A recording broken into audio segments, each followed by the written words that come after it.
I was really excited to watch Reed Sheppard in Summer League, and my goodness, he absolutely cooked. And my favorite thing is, he showed up defensively. That's exactly how he's going to get on the floor with the Houston Rockets. That's his biggest question mark moving forward. How at that size does he find a way to make an impact? And yesterday, he gave us a little blueprint. You could tell he has very quick instincts when he goes for a steal. Very smart with it as well. Despite the ball being right there, he doesn't go for it right away, giving the offensive player the idea that he's just going to stay in front and not reach. He says psych and picks a perfect pathway to avoid the foul call. You could tell early on he knew the play. I feel like right here he's looking and he baits the pass. Because at this moment it looks easy. But that was all part of the plan. He times it perfectly. And you gotta love this defensive rep from him. Going up against a taller, longer player, but he's holding his ground and really pressuring the basketball. His over-aggressiveness allows him to get beat, but it also sped up the offensive player. Now he's driving with no plan, and Reed Sheppard recovers in time to clean it up in traffic.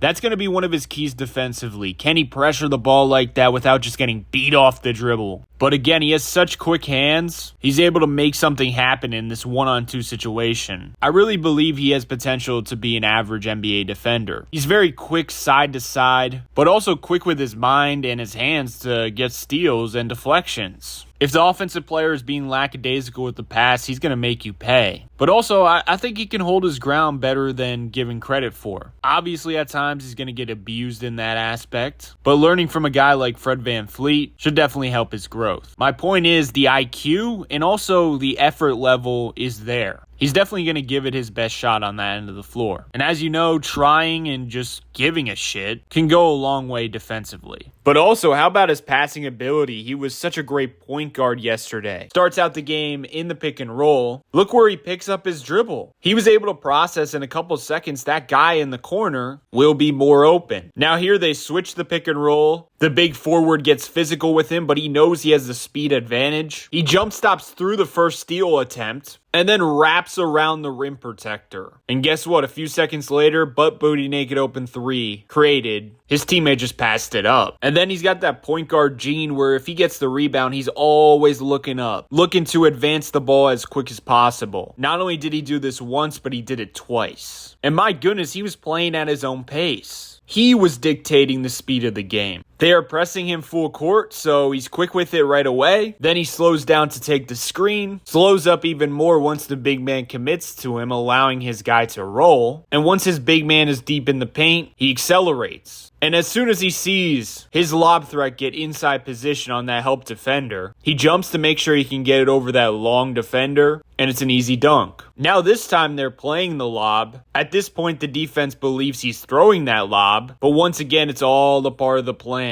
That fake made the corner even more open than before. He started to get double teamed above the three-point line, and they started taking away his first read. And he made the adjustment, making his second read actually his first read. Shout out Reed Sheppard. And of course, we already know he can get hot from the three-point line, shooting off the dribble, shooting off the catch, and things of that nature. He went on a 9-0 run in 84 seconds. Are you kidding me? But overall, I was much more focused on his defense, passing ability, and just everything else because I believe his shooting is going to trend in the right direction once he gets consistent run at the NBA level. And I just want to make one thing clear. I personally believe there's no reason for Reed Sheppard not to get consistent run next season. He can be a great addition to the bench unit of Tari Eason and Amen Thompson because both of them struggle consistency-wise in terms of three-point shooting. Letting them develop as a bench trio, I think, is a great option to enhance the development of Reed Sheppard. But also, Fred is getting up there with age. So if you have a back-to-back, give Fred the night off and let Reed start because as a starter, he's been very productive. Although the sample size is very small, you can't take it very serious. It's pretty clear that there's something there with Reed and he's worth going through some growing pains because I'm sure he's going to struggle defensively at times. But my thing with the Rockets and their head coach is I believe there is potential for him to be put in the doghouse because he's struggling defensively. That's my one worry with Ime. It's clear he values defense way more than offense. And if Reed starts to slump offensively, I could see Ime kind of cutting his minutes significantly and then all of a sudden Reed just can't find minutes or any rhythm.